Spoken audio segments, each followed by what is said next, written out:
नमः शिवाय। आज हम शिव पुराण कथा सार का कैलाश संहिता का दूसरा पाठ पढ़ने जा रहे हैं। प्रणव महिमा। वामदेव ने भगवान स्कंद की स्तुति करके 3 बार उनकी परिक्रमा की और बारंबार साष्टांग प्रणाम करके विनीत भाव से उनके पास खड़े हो गए। वामदेव जी के द्वारा किए गए स्तोत्र को सुनकर भगवान स्कंद बड़े प्रसन्न हुए और वामदेव जी से बोले, मुने, मैं तुम्हारी भक्ति से तुम पर बहुत प्रसन्न हूँ। यदि मुझसे कुछ सुनना हो तो कहो, मैं लोक पर अनुग्रह करने के लिए उनका वर्णन करूँगा। वामदेव जी विनय पूर्वक बोले, प्राज्ञ, प्रणव सबसे उत्तम मंत्र है तथा साक्षात परमेश्वर का वाचक है। पशुओं जीवों के पास बंधन यानी कि को छुड़ाने वाले भगवान पशुपति ही उसके वाच्यार्थ है।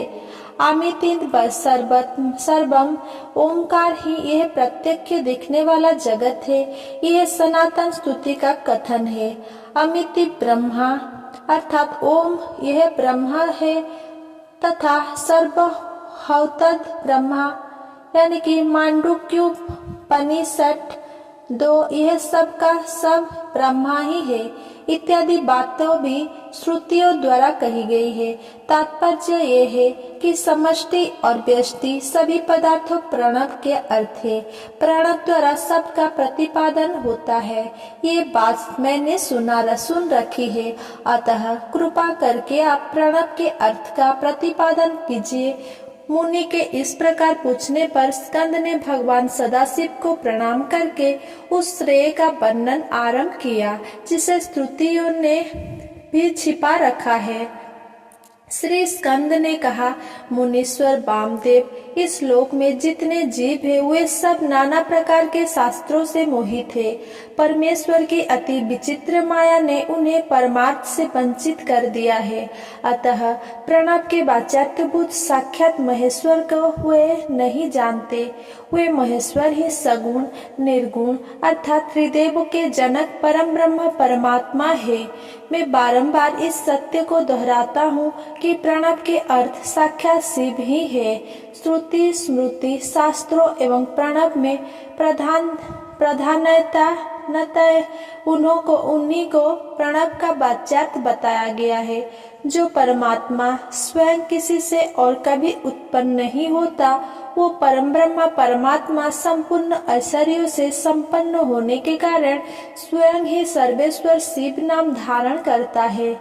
मुमुक्षु योगियों को नित्य उनके इस स्थवन का स्वरूप का ध्यान करना चाहिए। इस मानव लोक में 4 वर्ण प्रसिद्ध है। उनमें से जो ब्राह्मण क्षत्रिय एवं वैश्य ये 3 वर्ण है उनका वैदिक आचार से संबंध है। शूद्रों का वेदाध्ययन में अधिकार न होने के कारण त्रिवर्णों की सेवा ही उनके लिए सारभूत धर्म है। श्रुति और स्मृति में प्रतिपादित कर्म का अनुष्ठान करने वाला पुरुष अवश्य सिद्धि को प्राप्त होगा। वर्ण धर्म और आश्रम धर्म के पालन जनित पुण्यों से परमेश्वर का पूजन करके बहुत से श्रेष्ठ मुनि उनके साजुज्य को प्राप्त हो गए।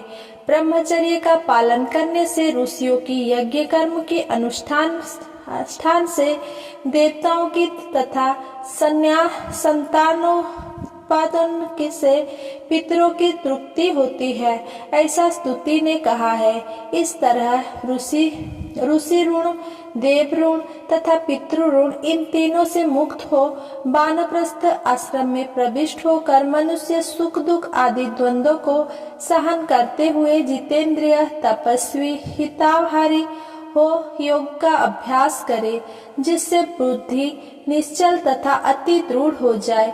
इस प्रकार क्रमश अभ्यास करके शुद्ध चित हुआ पुरुष संपूर्ण कर्मों का संन्यास कर दे। समस्त कर्म का संन्यास करने के पश्चात ज्ञानमयी पूजा के द्वारा परमेश्वर को प्रसन्न करे। यह पूजा जीव की साक्षात शिव के साथ एकता का बोध कराकर जीवन मुक्ति रूप फल देने वाली है। यतियों के लिए इस पूजा के सर्वोत्तम तथा निर्दोष समझना चाहिए। इसके अनंतर श्री स्कंद जी ने ज्ञानमयी पूजा का वर्णन करते हुए संन्यास ग्रहण की शास्त्रीय विधि, दंड धारण आदि का प्रकार, प्रणव के अर्थ का विवेचन, शैव दर्शन के अनुसार शिव तत्व, शिव ने जीव और जगत की अभिन्नता का प्रतिपादन तथा महावाक्यों के अर्थ का चिंतन एवं उसका भावार्थ प्रस्तुत किया। इसके बाद श्री स्कंद ने यतियों पर कृपा करके उनके सन्यासियों के ख्योर और स्नान विधि का वर्णन किया तथा यति के अंत्येष्टि कर्म, दशः एकादशः कृत्य एवं द्वादशः कृत्य का वर्णन तथा उसकी प्रक्रियाएं विवेचन किया। ये सब वर्णन करते हुए श्री स्कंद जी कहते हैं, मुने, मैंने जो कुछ वर्णन किया है वह साक्षात भगवान शिव का कहा हुआ उत्तम रहस्य है, जो वेदांत के सिद्धांत के अनुरूप है। इस मार्ग पर चलने वाला यति शिवोहमस्मि, मैं शिव हूँ, इस आत्मा स्वरूप शिव की भावना करता हुआ शिव स्वरूप हो जाता है। सूत जी कहते हैं, इस प्रकार मुनीश्वर वामदेव को उपदेश देकर देवेश्वर कार्तिकेय कैलाश शिखर पर चले गए। मुनि वामदेव भी कार्तिकेय को प्रणाम करके कैलाश शिखर पर जा पहुँचे और वहाँ उन्होंने उमा सहित महेश्वर को मोक्षदायक चरणों का दर्शन किया। तत्पश्चात उन्होंने भांति भांति के स्तोत्रों द्वारा जगदम्बा और पुत्र सहित परमेश्वर शिव का स्तवन किया।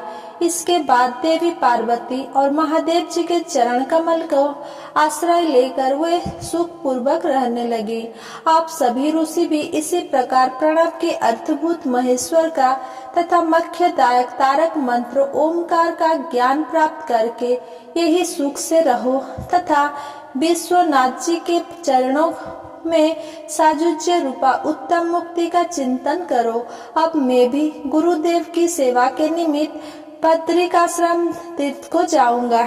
अगर मेरा ये वीडियो आपको पसंद आया हो तो मेरा वीडियो को लाइक, कमेंट, शेयर करें और मेरे चैनल को सब्सक्राइब करें। धन्यवाद।